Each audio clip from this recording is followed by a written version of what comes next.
এটা কিলিপস কোম্পানির একটা অ্যাক্টিভ সাবউফার, আর এটা মেড ইন ইউএসএ আছে।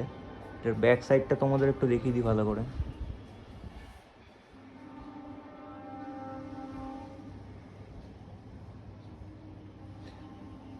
12 ইঞ্চি একটা স্পিকার আছে। আর এটা যখন বেরিয়েছিল এটার বাজার মূল্য ছিল প্রায় 70 থেকে 80 হাজার টাকা মতো।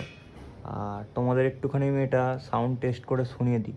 আমি খালি লো ফ্রিকোয়েন্সিতে শোনাবো সাউন্ডটা, তো তোমরা দেখো আর বলবে আমাকে কেমন বাজছে। পারলে একটু হেডফোন দিয়ে শোনো।